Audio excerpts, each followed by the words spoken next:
Buenos días. El mensaje de hoy tiene por nombre el trigo y la cizaña. El trigo como la cizaña crecen juntos en el campo de Dios. Terminan mezclándose con el tiempo. La cizaña no dejará crecer el trigo. El trigo es un cereal de donde se saca la harina y de ella se elabora el pan, que será el alimento para saciar el hambre de la humanidad. El trigo nos nutre, nos da vida y energía para seguir. De ahí que Jesús se refirió a los hijos del reino como semilla de trigo que está en este mundo, que es el campo de Dios para hacer bendición de muchos. La cizaña también tiene granos, pero estos no son comestibles. Hay una gran sustancia en la cizaña llamada telúmina, que es muy venenosa y la produce un parásito, y quien consume esas semillas sentirá náuseas, convulsiones e incluso puede llegar a la muerte. Así son los hijos del malo, pues la paga del pecado es muerte. Ellos solo están para dañar el entorno en que ellos crecen. Y si están en una iglesia, se desarrollan y activan a la par del trigo, pero tarde o temprano sus raíces intentan ahogar el trigo. Ellos reciben bendiciones debido a que Dios se acuerda del trigo, pero como son tan dañinos, siempre perjudicarán el entorno del pastor o de la iglesia que los ha ayudado siempre. Y todo esto sucede en todas partes porque ellos no pueden cambiar su naturaleza de cizaña. La cizaña fue sembrada por Satanás y es una forma de vengarse y dañar el campo de Dios. La cizaña vive camuflada en el mundo como en la iglesia. Ella es idéntica al trigo, pues puede manifestarse y nadie de nosotros puede arrancarla. Nuestro trabajo es sembrar trigo y no arrancar la cizaña. Es juntar y no desparramar la cosecha. Si alguien sembró mal en su vida, eso nos da derecho de juzgarle y de determinar si es trigo o es cizaña, pues mientras estemos aquí, alguien puede arrepentirse y apartarse del pecado, y de nosotros depende restaurarlo. Solo debemos cuidarnos porque la semilla es sembrada mientras dormimos. Se dice que el trigo es más pesado que la cizaña, y debido a esto llega un momento en que el trigo se inclina, pues es humilde y se doblega ante el peso. Así es el creyente, que haga lo que haga, sabe que la gloria siempre será para Dios.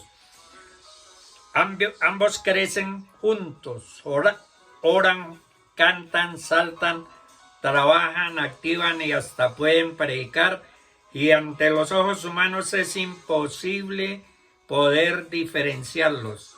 Ambos pronuncian el nombre de Jesús, pero uno lo es de labios y el otro de corazón, y Jesús nos dijo: por sus frutos los conoceréis. Es por eso que la fe y las obras van juntas, porque las palabras que podamos decir están las obras que siguen a las palabras.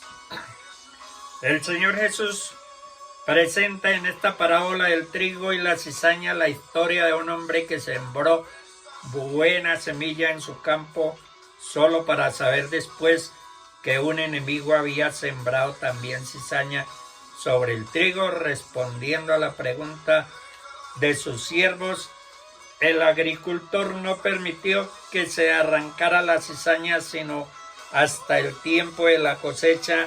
Entonces daría la orden a los cosechadores. La cizaña es una mala hierba que molesta el crecimiento de los cereales. La buena semilla son los hijos del reino Estos son los que recibieron la palabra en su corazón, cuya nueva vida es el fruto. Cristo solo sembró la buena semilla. La verdad espiritual es que el diablo siembra la mala semilla y produce creyentes falsos. Es tiempo de despertar de ese letargo espiritual, dice 1 de Pedro 5:8. Velad, estad atentos, no te duermas. El enemigo anda como león hambriento buscando a quien devorar. Hay mucha maldad, es cierto, y esto frustra. Es el tiempo de activarnos de nuevo. Debemos recordar que Él fue rechazado por los líderes religiosos. Debemos recordar que los judíos prefirieron a Barrabás, un asesino, antes que aceptar a Jesucristo, el dador de vida. El Señor en el tiempo del fin del siglo mandará a sus labradores, separarán la cizaña del trigo y el final de esta no será nada agradable. En cambio, Dios nos promete esto en su palabra.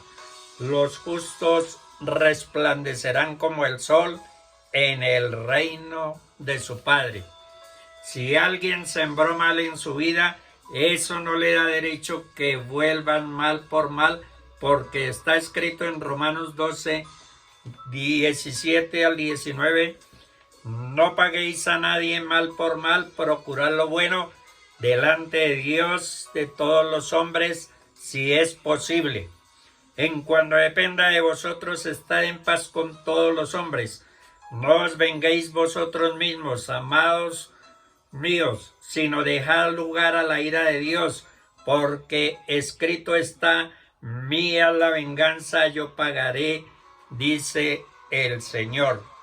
Muchas veces el fruto del Espíritu no puede estar en medio de nosotros porque otros espíritus están en medio de nosotros, influencian nuestra vida con sus propios frutos, y esto es lo que ocurre en nuestro campo, nuestra tierra, nuestro hogar y nuestra descendencia. Cuando somos engendrados, Dios coloca aliento de vida sobre el proceso físico que ocurre en la unión del óvulo con el esperma. En el Salmo 139, 16 dice: mi embrión vieron tus ojos, y en tu libro estaban escritas todas aquellas cosas que fueron luego formadas, sin faltar una de ellas. No estamos preparados para utilizar los elementos espirituales que el Señor nos entregó para quitar o arrancar antes que se siembre en nuestro corazón o en nuestra tierra. La semilla de la cizaña, nos dormimos espiritualmente, o muchas veces consentimos que el enemigo se pasee en medio de nuestra vida, de nuestra casa, de nuestro hogar y descendencia. Nos volvemos alcahuetes del pecado, la maldad y la maldición.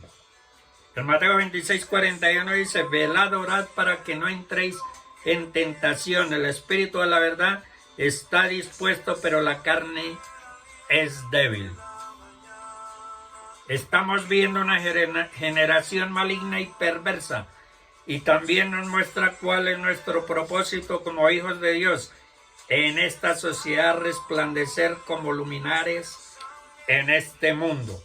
El plan del Señor para nuestra vida no es que nos aislemos o que nos escondamos, sino que seamos luminares, es decir, que brillemos con toda luz de Cristo en medio de una generación que está viviendo y caminando en tinieblas. Juan 17, 15 dice: no ruego que los quites del mundo, sino que los guardes del mal. Es decir, que nosotros como cristianos, como hijos de Dios, tenemos un reto todos los días: ser influencia y no permitir que seamos influenciados. Jeremías 15:19 dice: por tanto, así dijo Jehová, si te convirtieres, yo te restauraré y delante de mí estarás, y si entresacares lo precioso de lo vil, serás como mi boca. Conviertas en ellos a ti, y tú no te conviertas a ellos. Nosotros como hijos de Dios tenemos que ser influencia en este mundo, con nuestra vida, con nuestra integridad, seriedad, palabra sana e irreprochable, de modo que el adversario se avergüence y no tenga nada que decir de vosotros. Los hombres no son grandes por el valor de sus riquezas, sino por la riqueza de sus valores. Pero Satanás sabe que la única forma que puede lograr que no cumplamos el propósito de Dios de ser luminares en medio de este mundo es apagando nuestra luz, es decir, que dejemos de ser influencia y que nosotros seamos influenciados por el mundo, por la carnalidad, por el pecado, y Satanás tiene 3 formas o maneras para hacerlo. En 1 Juan 2:16 dice: porque todo lo que hay en el mundo, los deseos de la carne, los deseos de los ojos y la vanagloria de la vida, no proviene del Padre, sino del mundo. Satanás tiene 3 maneras de influenciarnos para hacer que nuestra luz no brille y que no podamos ser influencia en este mundo. Tentaciones. En 2 Samuel 11, del 1 al 4, dice: aconteció al año siguiente, en el tiempo que salen los reyes a la guerra, que David envió a Joab y con él a sus siervos y a todo Israel, y destruyeron a los amonitas y sitiaron a Rabá. Pero David se quedó en Jerusalén, y sucedió un día, al caer la tarde, que se levantó David de su lecho y se paseaba sobre el terrado de la casa real, y vio desde el terrado a una mujer que se estaba bañando, la cual era muy hermosa. Envió David a preguntar por aquella mujer, y le dijeron: aquella es Betsabé, hija de Elián, mujer de Urías Heteo. Y envió David mensajeros, y la tomó y vino a él, y él durmió con ella. Luego ella se purificó de su inmundicia y se volvió a su casa. Podemos ver 3 maneras de obrar del enemigo para influenciarnos y apagar nuestra luz. Los deseos de los ojos. La tentación entró a su mente y corazón por medio de una mirada. Sus ojos vieron y codiciaron a Betsabé. Los deseos de la carne. Envió David a preguntar por aquella mujer. David no solamente vio y codició y Betsabé, sino que su carne estaba llena de deseos de cometer un adulterio con ella, y para eso envió a preguntar por ella, para ver la posibilidad de hacer realidad su deseo. La vanagloria de la vida. David logró su objetivo y podía vanagloriarse diciendo: la conquisté, me acosté con ella, a pesar que estaba casada. Igualmente Betsabé podía vanagloriarse también diciendo: estoy con el rey. Nos hemos dejado influenciar en estos tiempos y dominar por el pecado, y la paga del pecado es muerte. Dios les bendiga.